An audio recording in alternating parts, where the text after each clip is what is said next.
All right, thanks. Carmen just mentioned we have rain in the forecast for this weekend, and it might be a good time to watch a movie. Of course, Michael Cook is here to review two of them, The Little Things, which I was hoping he might bring up, and also The White Tiger. Good morning, Michael. Good morning. Good morning. Let's talk. Go ahead. Let's start with The Little Things. Yes, this movie stars an all-star cast. Has Denzel Washington, Rami Malek, Jared Leto, and directed from the person who directed The Blind Side. So it has an all-star cast right from the beginning. It's set in 1990 Los Angeles. There is clearly a serial killer on the loose. Denzel Washington plays a sheriff's deputy from a smaller county who actually used to work in Los Angeles, but clearly he left that job because something haunted him. And what haunts him is unsolved serial killers. And it's clear that the murders happening in LA are similar to the cases that he used to try to track but never could solve.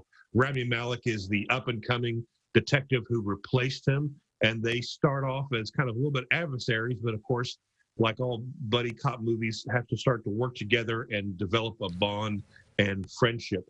Jared Leto, Academy Award winner, plays the suspect who the two detectives think may be the killer. Jared Leto, of course, here is in his prime creepiness with a character who makes you wonder, did he do it? Did he not do it? And all the while, these two men try to figure out who is causing these murders to happen in L.A. Of course, when you have these three amazing actors who are just great in everything they do, you expect a top-notch movie, but sadly, this one just does not live up to the billing. Oh, no. The movie, sometimes you have these slow burn thrillers. This one was just slow. We've all seen procedural cop movies for years and years and years. And this one just felt like you have seen it before. There's nothing particularly interesting about it. The second act kind of lags. The third act, there's a big reveal, and you're kind of like, okay, fine. So I had been looking forward to this movie. It's currently playing at theaters, or you can watch it on HBO Max. I frankly, I'd wait to watch this on cable. I give this movie a 6.5 out of 10. 6.5 out of 10. I was a little nervous what you were going to give it, because this was one we were looking forward to, because it was probably one of the newest ones out there that we might be able to watch. Exactly. And with all those actors, you would think this is going to be, and the director, you think this is going to be a fantastic film, but it just doesn't quite live up to it, unfortunately. Gosh. All right. 6.5 out of 10 on that, but let's go to White Tiger and talk about that one.